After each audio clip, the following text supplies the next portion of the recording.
Welcome to the Sharkpreneur podcast with Kevin Harrington and Seth Greene.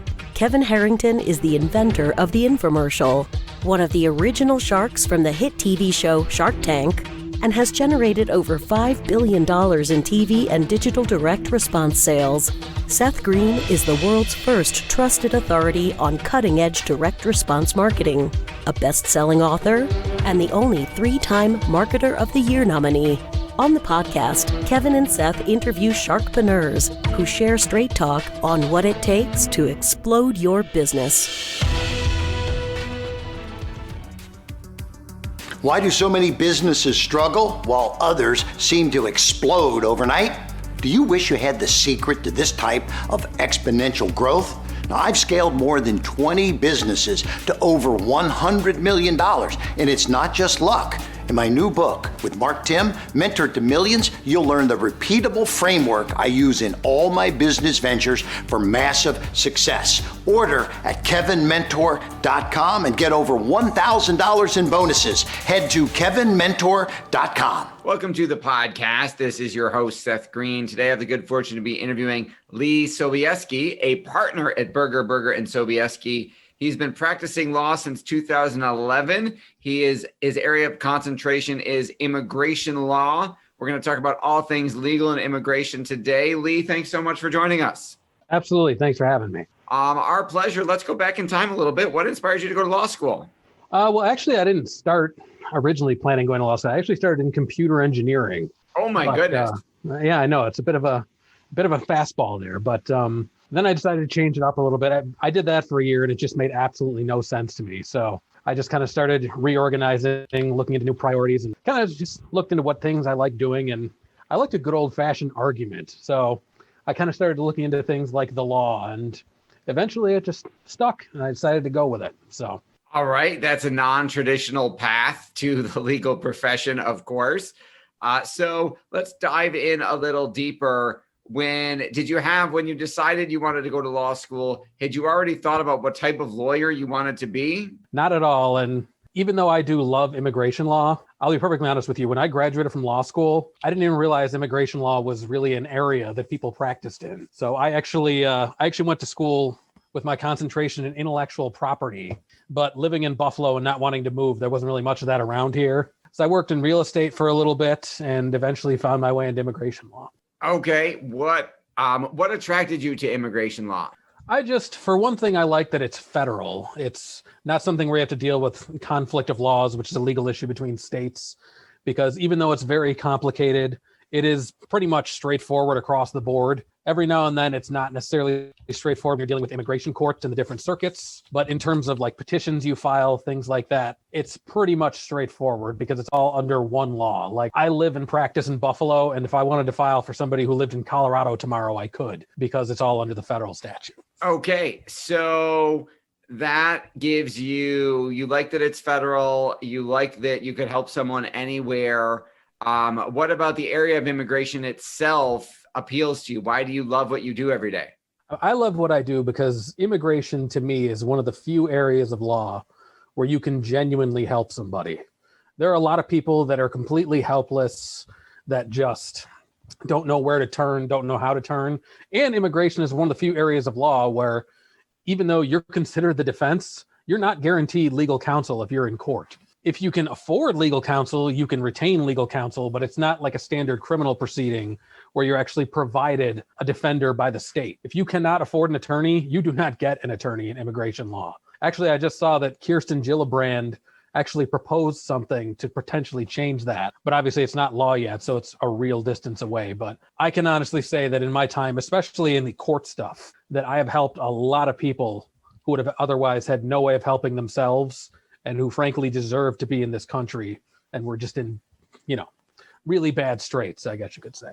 All right, so let's unpack that a little bit. So what, for our folks who aren't aware, and we might have a stereotype and image in our head, what does an immigration attorney do? How do you help folks? Well, there's different kinds of things you can do in immigration. It's mainly broken down a couple different ways. First off, there's two types of immigration in terms of people trying to get green cards. There's family-based immigration and there's employment-based immigration. Employment-based immigration is basically If you're here on a work visa, or if you just want to come here eventually on a green card through an employer, that's a little bit more simplistic. Family-based is if you have a relative in the United States who's either a U.S. citizen or a permanent resident, which is just a synonym for a green card holder. And that's a lot of times where, the court comes into play or things like that. But those are the two general ways that you can actually obtain a green card in the U.S.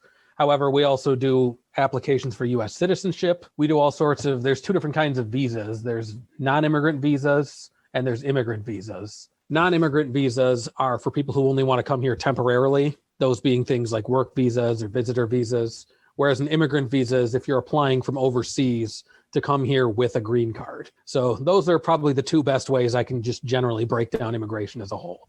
Absolutely. And what are you finding are some of the biggest mistakes people make when dealing with immigration type issues? I mean, what are the things you get called in, for example, to fix? Well, a lot of people just tend to think that immigration, either because they're just not properly educated on it, or just because, they occasionally have a friend who got through the issue, they got through everything without any real issue.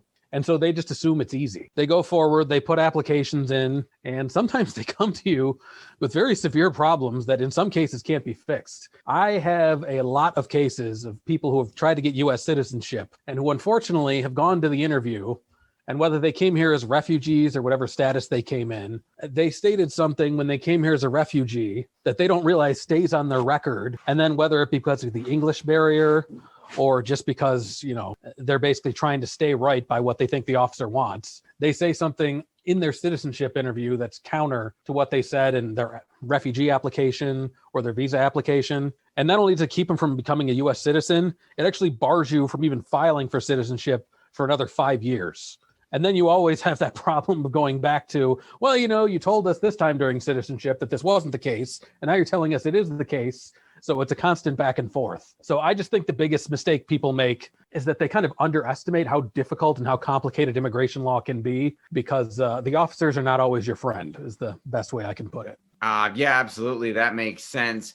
Why do you think that it isn't a simple process? I mean, why isn't it easier? Why has it become such a convoluted mess? I think part of the reason this becomes such a mess is just because there's a lot of inconsistencies. I mean, there are obviously policy memos out, and there are field books that the officers are supposed to follow. But first off, I think that when they hire new people, particularly in USCIS, which stands for U.S. Citizenship and Immigration Services, it used to be INS, or Immigration and Naturalization Service.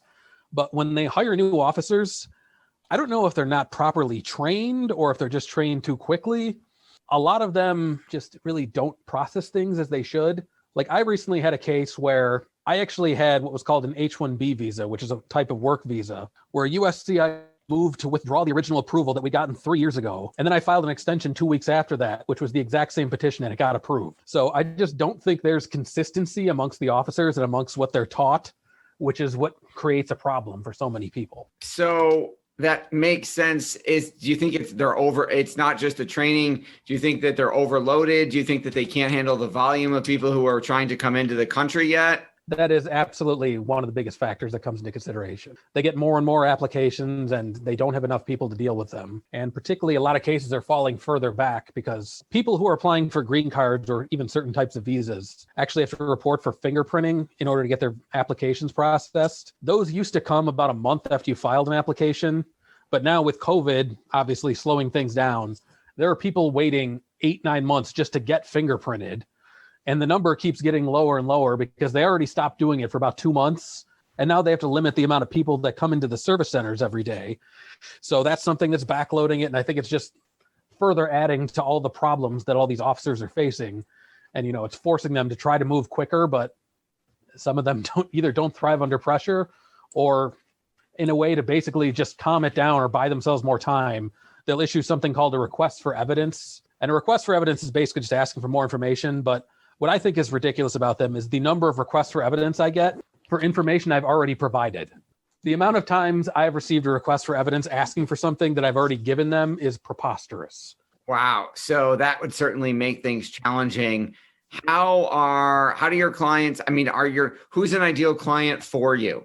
I mean, I work As far as the work visas go, at least in my office, I exclusively do what are called H-1B visas. H-1B is a specialty occupation, which basically translates to you need a bachelor's degree to do your job. Now, there is an annual cap that takes place once every year in April, and that limits the amount of people who can apply.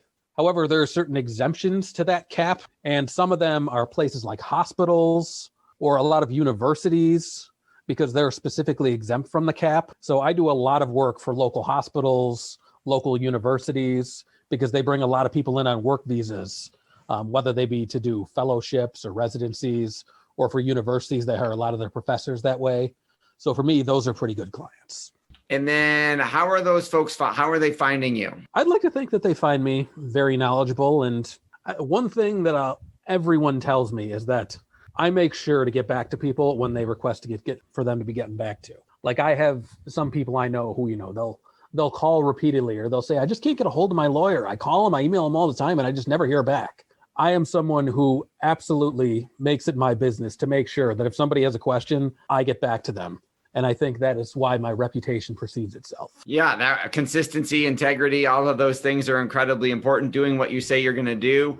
How are they finding you specifically? How are they finding the firm? Are these folks who are coming from another country and they're coming to work or live in Buffalo specifically? Or as you mentioned, because it's federal, you can help someone anywhere. So if I was coming from the Philippines and going to work with Texas, how would I find you guys in Buffalo? Well, I mean, obviously, if you search the firm in Google, we're obviously one of the top results. In terms of if you're trying to search from, all over the country, whether there's word of mouth, which actually word of mouth, I still think is the strongest way of getting people into our firm. Because, I mean, we have people that, they may file for their application in the Buffalo area, but then, a couple of years down the road, they move to Texas. And you'll get a call from somebody in San Antonio saying, hey, I know this person, and they happened to move to San Antonio a month ago, and they told me to call you. So it's amazing what word of mouth can still do these days, even with technology, what it is. Absolutely. And given all the success you've achieved, what would you say your biggest challenge is now? My biggest challenge, especially being an immigration lawyer, usually is the language barrier, just because, I speak minor amounts of some different languages, but I speak a few sentences, maybe a few paragraphs of Spanish. I speak some minor Polish, but I'm not fluent in either of them. So typically our clients have to bring in translators. And if the translator either misses something or they misinterpret something, it can basically change the course of everything you're doing. Or another problem that we sometimes have is, as many times as you may tell your clients something, they may speak the English language, but they might not 100% comprehend it. So you can tell them over and over about the importance of something. Sometimes you can tell they're just not fully grasping it. And so the real challenge is making sure that they actually understand what you're trying to get through to them so that they don't create problems that don't need to be created. Absolutely. And then talk a little bit, because you've got quite a bit of experience, obviously, working with other attorneys, working with other firms around the country. Talk a little bit about how that process works in terms of playing together nicely, sharing the sandbox, that kind of stuff. I know you get referrals from other law firms. Right. Yeah, I know. Even there's another woman who works in the Buffalo area who I get a lot of referrals from because she doesn't take any detained cases. So we've mainly stopped taking detained cases because of, at least unless it's an emergency situation, we haven't been taking as many detained cases just because A, of the pandemic, and B, the detention facility is in Batavia. And I don't know if you've heard or not, but they've actually had numerous outbreaks there. So just for my own personal safety, I've been trying to avoid the facility. But before that all happened, like I said, I used to get all kinds of referrals there. I get all kinds of people who go to other firms and eventually end up coming to us. And I think it's just a matter of just keeping it professional. You never want to call somebody and say, hey, you screwed up this case, so you better send me the file. Otherwise, you're going to be in trouble. So what you want to do is you want to just say, look, I think I may have found an alternate option, or, I don't know if there was something that was missed. Basically, you just want to make it seem to them like they want to help you because you're helping them as well. Absolutely. And for our folks, what else do you want to share about immigration in your practice that I didn't think to ask? Well, immigration is just a really wide-ranging subject, and a lot of people encounter immigration a lot of times in their everyday lives, and they just don't think about it. Particularly, living in this area, obviously I live and grew up in Buffalo. I've been here pretty much my whole life. Even just going to your doctors, you're basically dealing with immigration, because there are all kinds of Canadian doctors who work in hospitals all across the city here who, either live in Canada and commute every single day, or they're here with permanent residency from Canada. And you don't even think about it being that the Peace Bridge is 10 minutes away, but there are all kinds of immigration issues that come in being that close to the border that a lot of people think, or at least they did think before the pandemic, that going to Canada wasn't that big of a deal. But I mean, I know people who can't even get into Canada despite it being 10 minutes away. So it's something that is much more wide ranging, I guess is the best way I can phrase it, than most people give it credit for. Yeah, I would agree with that. Other than the border being closed and for essential workers, how has the pandemic, you mentioned the facility, trying not to go there. How else has the pandemic affected your practice? Well, it's definitely affected the court part of the practice, because obviously you used to have to go to court all the time for every single hearing, unless you filed a specific motion to appear via telephone. And even those, they weren't automatic. They had to be granted by the judge. But in places like Buffalo and Batavia right now, you can actually appear for every single hearing, either telephonically or via WebEx. And that tends to be what I do then, because unfortunately, I already said that Batavia had some issues. I know Buffalo Immigration Court has closed at least, I think, 2 or 3 times because they've had potential COVID exposure. So even though I like being in a courtroom setting from a safety standpoint, I basically just do everything from my office because I just don't want to go down there. You don't want to risk it when you don't have to. So a lot of it has changed because when you go into courtroom, a lot of the immigration cases, you try to evoke emotion and you try to get your clients, you tell your clients it's okay to cry on the stand. It's okay to show genuine emotion. It's hard to parlay that through a telephone if you're doing everything just over a speakerphone. For sure. For our folks watching and listening who want to learn more about all things Lee and what you're doing, where is the best place for us to send them? Well, you can obviously always go to our website, which is USA Visa, spelled VISA.net. We have some general profiles there. For potential clients, there's even a link on that to fill out an information sheet before you come into the office. That way, you don't have to spend 10, 15 minutes filling everything out before you come in. You can just have it ready when you come in, and that maximizes your time to get a consult with us. Anybody who has any questions, my email is on the website, but it's also lsobieski@usavisa.net. Or we can almost always be reached via telephone at our office, which is 716-634-6500. I'm always willing to hear people and hear people's stories. And that's one of the other cool things about being an immigration lawyer. It's just sort of a perk of the job, is just hearing different people's backgrounds and things they've gone through. Just, you encounter a lot of people that you wouldn't otherwise encounter in your everyday life. And I just think it's a neat thing. Hey, Bet, there's probably a book in there somewhere of fascinating stories.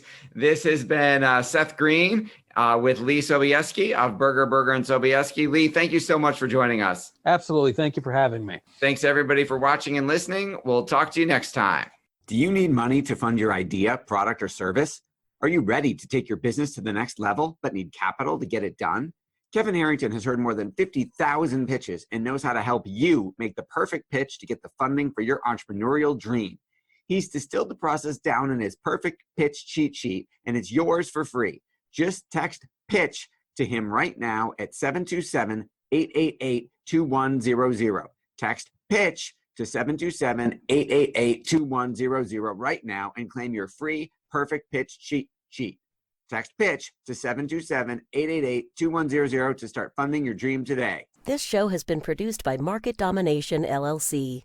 To discover how you can have your own show completely done for you and turn it into a real published book and become the authority in your marketplace, go to www.marketdominationllc.com/podcast offer.